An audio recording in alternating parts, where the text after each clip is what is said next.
Hello আমার সাকিবিয়ান ভাইরা বোনেরা, সকলে কেমন আছো প্রথমেই কমেন্ট করে জানাও, এবং ঠান্ডা কেমন পড়েছে বাংলাদেশে সেটাও কিন্তু কমেন্ট করে জানিও। আমাদের এখানে ভালো ঠান্ডা পড়েছে, তাই আমি সকাল সকাল এরকম মোটা একটা জ্যাকেট পরে তাও বাড়ির সামনে পার্কে বসে ভিডিও বানাচ্ছি। মানে আমি রোদ পোহাচ্ছি এবং ভিডিও বানাচ্ছি, দুটো একসঙ্গেই ঘটেছে। গতকাল সন্ধেবেলায় এত সুন্দর একটা আপডেট আমাদের কাছে এসেছে সাকিব ভাইয়া রিলেটেড। আমি তো লিটারেলি ওয়েট করছি কবে 28শে ডিসেম্বরটা আসবে।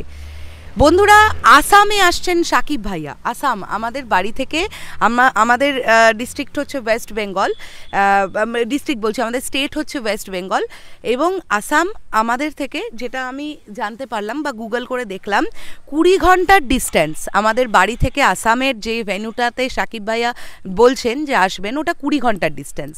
তো এমন কিছু না, আমি আবারও বলছি যে বেনারসে যখন আমরা গিয়েছিলাম তখন 16 ঘন্টা 45 মিনিটের ডিস্ট্যান্স ছিল। এক লহমায় সেটা মানে নিমেষের মধ্যে ভুলে গেছিলাম, ক্লান্তিটা চলে গিয়েছিল যখন মানুষটার সঙ্গে দেখা করেছিলাম, মানুষটার সঙ্গে একটুখানি হলেও কথা বলতে পেরেছি বা তার সঙ্গে একটা ছবি তুলতে পেরেছি। এই যে সবুজ ভাইয়ের সঙ্গে আলাপ হলো, দরদের শুটিং কিভাবে হচ্ছে তার একটা ছোট্ট ঝলক দেখে এলাম। এইগুলো দেখার পরে না কোথাও গিয়ে সমস্ত ক্লান্তি, সমস্ত পরিশ্রম কোথাও না কোথাও গিয়ে মনে হয় কিচ্ছু না, এগুলো চলো আমাদের এগোতে হবে। আসামে সাকিব ভাইয়া আসছেন 28 এবং 29, দুটো আলাদা জায়গায় সাকিব ভাইয়া আসবেন। তো শরৎ মিউজিক ভেঞ্চার্স টিম, অর্থাৎ আমি এবং তোমাদের দাদা, আমরা দুজনই কিন্তু পৌঁছে যাব আসামে, ঠিক আছে? এবং সেখান থেকে গোটা ইভেন্টটা তোমাদের জন্য কভার করে আনবো। আমি ভীষণ খুশি যে সাকিব ভাইয়া আসামে আসছেন। কেননা আসামে বেশ কিছু সাকিবিয়ান আছে যারা আমাকে কন্ট্যাক্ট করে, যারা আমাকে কমেন্ট করে যে দিদি আমরা আসাম থেকে বলছি। তো এইভাবে যদি দরদ ছবিটার প্রমোশন শুরু হয় না, it's a pan Indian film দরদ। এবং যে ছবিটা আমি তো বলছিলাম, এই যে বেসিক্যালি যে জায়গায় ভীষণ অ্যাক্টিভ সাকিবিয়ানরা আছে, স্পেশালি সেই সব জায়গাগুলোতে যদি একটু করেও প্রমোশন করা হয়, আমার মনে হয় একটা দারুণ রেজাল্ট আসবে। এবং এই যে আসাম জায়গাটাকে বেছে নেওয়া হয়েছে, এটা খুব ভালো একটা ডিসিশন হয়েছে। সাকিব ভাইয়া আসছেন মানে প্রথমত হচ্ছে যারা প্রথমবারের জন্য ওনাকে দেখবেন অন স্টেজ, যারা হয়তো সেভাবে বাংলাদেশ চলচ্চিত্রের সঙ্গে সেভাবে নিজেদেরকে জুড়তে পারেননি বা জোড়া হয়নি তাদের, তারাও যখন দেখবেন এরকম সুদর্শন একজন নায়ক, আমার মনে হয় তাদেরও ইন্টারেস্ট গ্রো করবে না দরদ সিনেমাটা দেখে আসি।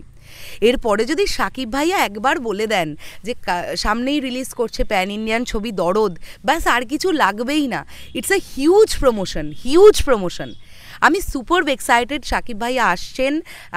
মানে সাকিব ভাইয়াকে আবার সামনে থেকে দেখতে পাবো, এত সুন্দর দেখতে উনি।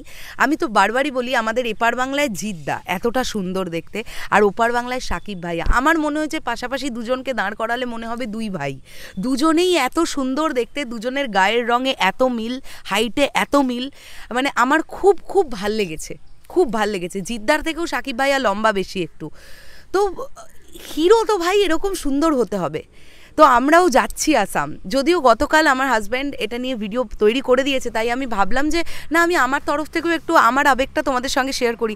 যারা বাংলাদেশ থেকে সাকিবিয়ানরা আছো, যারা হয়তো ভাবছো যে আসামে সাকিব ভাইয়া যাবেন, আমরা তো যেতে পারবো না, তাহলে আমরা কিভাবে দেখবো? তোমাদেরকে কথা দিলাম আমরা পৌঁছে যাব, যদি ঈশ্বর সব কিছু ঠিকঠাক রাখেন, যদি আমরা সুস্থ থাকি, যদি আমরা বেঁচে থাকি, তাহলে অবশ্যই 28 এবং 29 তারিখ শরৎ মিউজিক ভেঞ্চার্স টিম পৌঁছচ্ছে আসামে।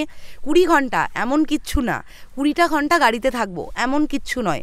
সাকিব ভাইয়ার সঙ্গে সামনে থেকে তাকে একবার দেখতে পাবো। আমি তো জানি না তার সঙ্গে দেখা করতে পারবো কি না, সেটা আমি জানি না, কিন্তু তাকে সামনে থেকে আবার একবার দেখতে পাবো, এটার জন্য আমি খুব এক্সাইটেড। এবং সেখানে গিয়ে আমি অবশ্যই এটা জানার চেষ্টা করব যে তারা সেখানে যারা অডিয়েন্স হিসেবে আসবেন দেখতে, তারা সাকিব ভাইয়াকে কতটা চেনেন বা তাদের সাকিব ভাইয়াকে নিয়ে কী বক্তব্য, এই বিষয়গুলো আমি জানার চেষ্টা করব।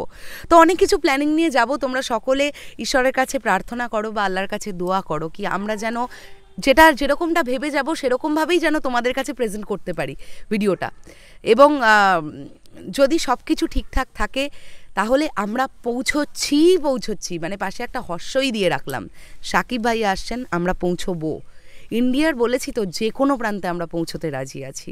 শুধু ইন্ডিয়ার বাইরে দেশে হলে আমার কাছে পাসপোর্ট ভিসা এখনও নেই, তাই আমি পৌঁছতে পারবো না। বাট ইন্ডিয়ার মধ্যে যে কোনো জায়গায় সাকিব ভাইয়া আসুক, আমরা পৌঁছবো, কথা দিলাম। চলো বন্ধুরা, আসছি আবার খুব শীঘ্রই নতুন কোনো ভিডিও নিয়ে। তাহলে এখনের জন্যে টাটা।